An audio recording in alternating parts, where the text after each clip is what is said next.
안녕하세요. 예, 파산관제의 홍현필 변호사입니다. 예, 오늘은 지금 제가 이제 띄워놓은 거 보시면은 파산신간 이수 변호사의 명저 개인 파산 관제 절차의 이론과 실무, 이제 올해 나온 책입니다. 이게 2020년 발간 정독 출판사. 자, 근데 이걸 이제 제가 변호사님한테 이제 선물로 받고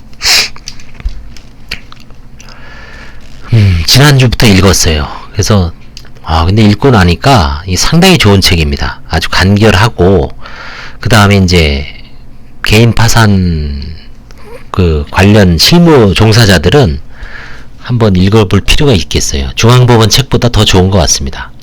중앙법원 책은 이제 판사님들이 판사의 시각에서 전체적인 절차, 물론 그것도 아주 좋은 책입니다만, 이거는 아주 깔끔하게 이제 바로 핵심을 들어가죠. 그래서 이분이 이제 이수 변호사님이 10년 이상 파산 신청과 관제 실무를 경험하고 집필하였으므로 책 곳곳에 실무가, 우리가 이제 파산 실무가라는 건 뭐냐면 변호사, 신청 대리인, 사무장일 수도 있습니다. 우리 실무가라는 건 실제의 어떤 업무를, 사례를 해결해 나가는 사람이죠. 이론적인 거는 중요할 수도 있지만 이 실무가의 가장 중심은 결국 이 실제 사례를 어떻게 해결해 갈 것인가, 판사는 어떻게 판단하고 우리 같은 파산 관제인은 어떻게 이거를 조사를 하고 해결을 해야지. 그 다음에 신청 대리인들은 이 케이스가 과연 들어갔을 때 면책을 받을 수 있을지, 파산 절차에서 어떤 지뢰는 없을지, 이런 거를 이제 고민하는 거죠. 실무가의 혼이 서려 있습니다. 그래서 개인 파산 관제인, 개인 파산 관제인의 보조인, 신청 대리인, 신청 대리인의 직원, 사무장이죠. 실장. 그 다음에 서울금융복지센터 실무자 등 개인 파산 관련 실무 종사자들에게는 이 책을 제가 강력히 권합니다. 정말 도움이 되는 책 같아요. 그래서 이제 오늘부터 하루에 수십 페이지씩 읽고 제가 이제 구독자분들에게 도움이 될 만한 내용을 하나하나 소개해 봅니다. 이거는 이제 제가 우리 변호사나 이론가 입장에서 하는 게 아니라, 이제 저는 실무를 한 10몇 년 했잖아요. 케이스 3,000개 이상을 했어요. 근데 이 책을 읽을 때 과연 이 책을 실무가 입장에서 봤을 때 이제 그 눈높이를 실무가가 아닌 여러분 구독자의 입장에서 이 코너에서 나온 거는 제가 이제 한번 좀 이야기해보는 그런 걸 이제 해보려고 합니다. 아마 이제 요 컨셉트에 대한 방송을 제가 여러 번 하다 보면 아마 이해가 됐을 거예요. 관제 업무를 오래 하다 보면 고가선의 책에서 오랫동안 벗어나 관성의 업무를 수행하는 타성에 적기도 합니다. 책을 읽다 보면 뭔가 잘못 알고 있는 지식 혹은 잘 모르고 있던 내용, 경험하지 못한 내용 등에 대한 정보를 습득해서 매우 유용한 기회입니다. 저도 이거 지금 한 40페이지 봤는데 이런 게 있었구나, 이런 뭔가 자극도 되고요. 그 다음에 이제 채무자분들한테 기존의 어떤 교과서에서 이제 좀 전해주고 싶었는데 이 책에 판례라든가 아니면 언급이 된 내용이 있습니다. 그걸 제가 이제 중간중간에 언급을 할 겁니다. 그게 아마 여러분들한테 도움이 될 수도 있습니다. 자, 이거 한번 첫 번째 볼게요. 법적 정리 절차를 우리는 개인 파산과 개인 회생이라고 합니다. 개인 파산과 개인 회생의 분기점은, 개인 회생은 5억 이상은 할 수가 없죠. 담보채무는 10억 이상, 10억 이하여야 되고요. 신용대출은 5억 이하여야 됩니다. 개인 파산은 규제가 없죠. 그 다음에 개인 파산은 모든 빚을 한 번에 면책이 되는 거고, 비면책 채권 빼고요. 개인 회생은 3년에서 5년 단위로 이제 분할 변제하는 거죠. 이걸 흔히 말하면 법적 절차, 정리 절차라고 이 책에서는 얘기하고 있습니다. 그 다음에 이제 사적 정리 절차는 뭐냐면 신용회복위원회에서 하는 거예요. 이거는 일종의 민간의 영역에서 사적으로 협약을 맺어서 하는 겁니다. 법에서 강제한 건 아니죠. 법적 규정도 법이 아니라 그냥 금융감독원 하에 어떤 신용회복위원회 하에 규약이라든가 이런 걸로 정해져 있습니다. 이 책에는 이제 프리워크아웃하고 개인 워크아웃하고 국민행복기금의 이제 5가지 절차에 대해서 규정을 하고 있어요. 근데 이거에 대해서는 저도 이제 뭐 잘 모르던 내용인데 이 결정적 차이점이 뭘까요? 그러니까 법적 정리 절차인 개인 파산과 개인 회생은 보증인에게 효력이 미치지 않습니다. 그러니까 주채무자하고 내가 주채무자이고 다른 사람이 나한테 대한 보증을 섰다. 그럼 이제 주채무자가 파산 면책을 하거나 개인 회생을 하더라도 보증인에게는 채권자는 권리 행사를 할 수 있다는 겁니다. 근데 이제 이 지금 사적 정리 절차는 보증인에게 효력이 미쳐 추심이 불가능합니다. 이건 이제 그런 식으로 정해놨어요.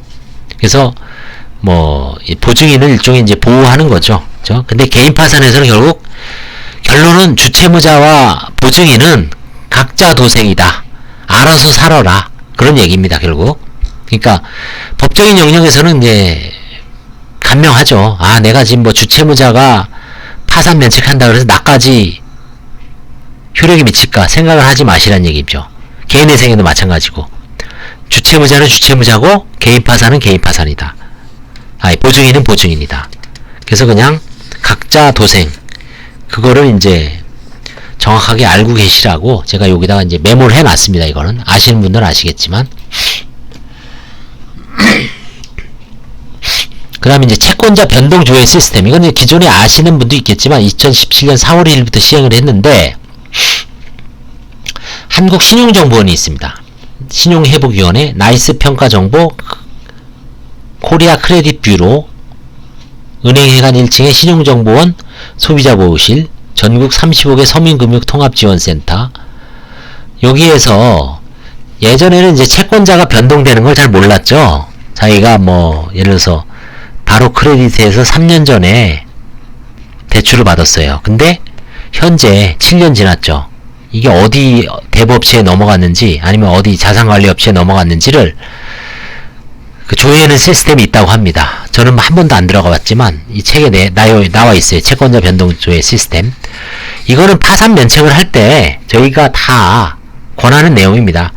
신용정보원 그 다음에 일단 민간 평가정보에서 한번 신용정보 조회를 해보고 법원에 가서 소송 조회를 한번 해봐라. 그죠? 그래서 세 군데에다가 해보는 거고, 그 다음에 대부업체도 있습니다. 한국대부업금융협회, 대부금융협회, 법원 소송 조회. 이 세 가지를 조회해보면 대략적으로 나옵니다. 그 다음에 요즘 이제 상속재산 많이 하죠. 상속재산 파산에 관할은 망인. 그러니까 피상속인이죠. 사망지나 상속재산 소재지가 아닙니다. 항상 가장 중요한 거는 역시 주소지입니다. 주소지. 주민등록상 주소지가 우리나라 모든 소송의 가장 보통 재판적 소재지예요. 그게 뭐 거기서 하면 아무 문제가 없습니다. 근데 그거를 떠나면 뭐 재산 관할이 어디냐, 재산 소재지가 어디냐, 뭐 이런 걸 따지는데 망인의 사망 당시 주소지입니다.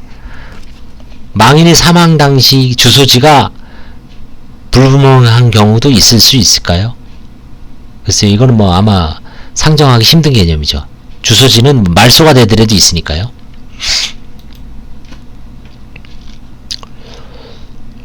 그래서 이거는 이제 뭐 일반인들은 특별하게 알 필요가 없습니다. 채권자 파산에서 별채권자도 파산 신청권이 있으나 재단 채권자, 그러니까 국가, 조세나 4대 보험공단은 파산 절차에 의해서 수시를 받을 수 있으므로 채권자 파산 신청권이 없다. 이거는 뭐 일반인들은 별로 알아둘 필요는 없습니다.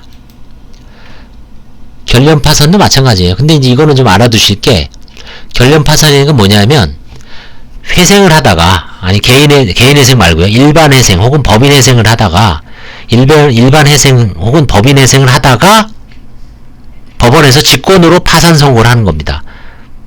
그 회생이 실패해서 그 남은 재산을 청산해야 되잖아요. 그쵸?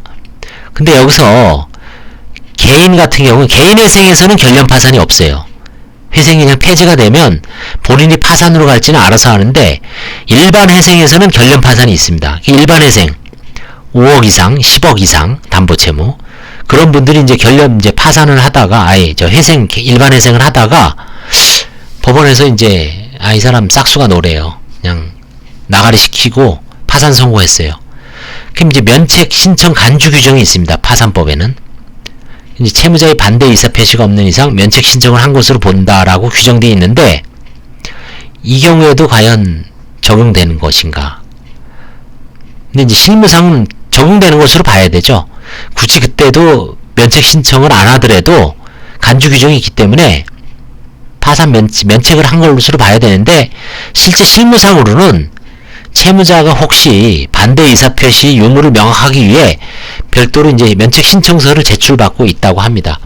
근데 이게 법원별로 약간 좀 틀려요. 서울법원하고 제가 이제 관제인들하고 얘기해보면 약간 틀리지만 이유야 어찌됐든 면책 간주 규정이 있기 때문에 뭐 면책 신청을 별도로 하지 않아도 크게 무리는 없습니다. 다만 이제 법원에서 너 그래도 면책 신청을 해라고 요구했을 때는 명확하게 하기 위해서 해주시라는 얘기죠. 그냥 가만히 있지 말고 아니 나 뭐 간주 면책 신청 규정이 있는데 왜 하냐 라고 뻗댈 필요가 없다는 얘기죠. 아 알겠습니다 하겠습니다 하고 면책 신청 한 장 내주란 얘기예요. 그 다음에 이제 채권자 대부분 우리나라 사건의 99%는 채무자 파산입니다. 근데 간혹 채권자 파산 그러니까 채권자로서 채무자를 어떻게 좀 파산시켜서 배당을 받거나 아니 뭔가 좀 추심을 하고 싶으신 분들이 있을 수가 있어요. 이런 분들은 채권자 파산 신청 시 채권자 파산은 개인 파산하고 상속재산 파산해도 됩니다. 법인 파산해도 되고요. 채권자 파산 신청 시 파산 신청 전에 미리 채권자는 채무자에 대하여 재산 명시 신청, 채무 불이행자 명부 등재 신청, 재산조회 신청을 하여 채무자가 제출한 재산 목록 등재 결정문을 확보할 필요가 있습니다. 이거를 먼저 안 해놓고 그냥 저 사람 나 판결만 받았어요. 근데 저 사람이 돈을 안 갚아. 근데 재산 없는 것 같아. 그때 바로 신청해버리면 이거 그냥 채권 추심 목적으로 한 파산 신청이기 때문에 파산 신청권 남용으로 기각시킬 수가 있습니다. 법원에서. 그래서 최소한 재산 명시 신청 정도는 해주고요. 재산 명시에서 명시 받아보고 아예 안 됐으면 채무 불이행자 명부 등재 정도까지는 신청을 하고서 들어오시라는 얘기입니다. 최소한 재산 명시까지는 해야 될 것 같아요. 자, 근데 제가 작년에 재산 명시를 했는데 재산 명시는 공시송달이 안 됩니다. 반드시 채무자가 송달을 받아야 돼요. 재산 명시를 공시송달로 안 해주기 때문에 재산 명시 신청을 했음에도 불구하고 채무자가 송달을 안 받으면 재산 명시 신청이 각하가 됩니다. 제가 각하 결정을 받아봤어요. 자, 그런 경우에는 과연 그럼 채권자 파산 신청을 법원에서 해줄까요, 안 해줄까요? 그런 거는 교과서에 없어요. 그때는 제가 보기에는 재산 명시 각하는 내 사유가 아니잖아요, 그렇죠? 그건 채무자의 어떤 불명으로 인해서 그 사람의 주소를 알 수 없는 경우이기 때문에 그런 경우에는 재산 명시 신청 각하 결정물이라도 첨부하면 채권자 파산이 인용되지 않을까 저는 이제 그렇게 예상하고 있습니다. 아직 뭐 해본 적은 없지만 그런 경우도 있을 수 있다는 걸. 이 재산 명시도 쉬운 게 아니에요. 재산 명시도 송달을 안 받으면 각하가 되더라. 그걸 제가 직접 경험해 보니까 야 이거 재산 명시도 만만치가 않구나. 재산 명시 법정에 갔다 오신 분들은 가보니까 제가 어떤 분한테 직접 들은 건데 한 300명 있다 그러더라고. 어떤 사람은 그냥 뭐 수의복 제수복 입고 구치소에서 끌려 나온 거죠. 그쵸? 300명 정도가 우르르 몰려있고 판사님 앞에 있고 그 정도로 이 재산 명시가 채권자들은 많이 행사를 한다는 얘기입니다. 의외로. 그쵸? 여기까지는 해놔야지 나중에 이제 뭔가 이 사람에 대해서 채무불이행자 명부 등재 신청도 아마 이 정도는 해야 될 거예요. 그쵸? 그래서 자, 그 다음에 이제 마지막으로 이건 뭐 일반인들 지방자치단체 시군구 내지 아니면 광역 서울시 경기도 뭐 금천구 강남구 그 다음에 춘천시 경주시 그 얘기입니다. 이 시군구죠. 파산할 수 있는가? 파산 능력은 없다. 근데 이 책에 나와 있습니다. 왜 없냐면은 지방자치단체가 이제 파산해버리면 법질서가 붕괴가 되죠. 물론 뭐 이론적으로는 금천구가 없어지고 금천구의 어떤 그 행정 능력을 서울시가 대신할 수도 있거나 아니면 금천구 너네 그냥 구로구가 합쳐 할 수도 있죠. 이론상으로는. 그렇지만 일단 현재로서는 이제 그 법질서가 그 법질서라는 게 결국 이제 통치 기능이죠. 통치 기능을 상실하면, 아니면 주민 자치 기능이죠. 자치 기능이 살면 법질서가 혼란을 초래하기 때문에 파산은 안 된다. 이게 이제 이 변호사님 책에 나와 있어요. 회생 능력은 뭐 가능하다라는 게 제한적으로 나와 있는 것 같아요. 그래서 이건 뭐 일반인들 입장에서는 이건 이제 도산법 학회에서 이런 데 논의됩니다. 우리나라에서 지방자치단체 중에 파산을 앞두고 있는 데가 몇 군데 있었어요. 사실은 언론에 보던 게 성남시가 있었고요, 용인시, 경전철, 용인 경전철로 용인시가 부채가 많이 누적됐다. 그 다음에 강원도 태백시가 있었습니다. 요즘은 어떤지 모르겠어요. 그래서 이제 언제든지 뭐 스포츠 행사라든가 아니면 무슨 그 지방자치단체와 관련된 사업이 좀 안 좋아지면 언제든지 뭐 국고에서 지원 안 해주면 망할 수가 있는 겁니다. 그래서 이런 게 있고요.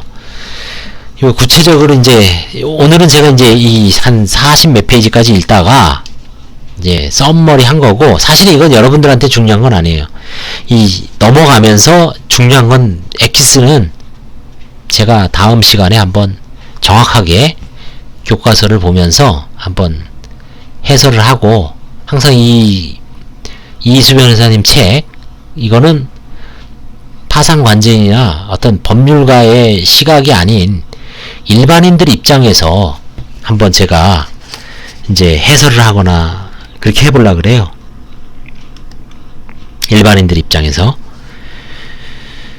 그게 뭐 얼마나 이해할 수 있을지 모르겠지만, 뭐 아마 제가 나름대로 준비한 게 있기 때문에 한번 뭐 최대한 한번 하는 데까지 한번 해보겠습니다. 감사합니다.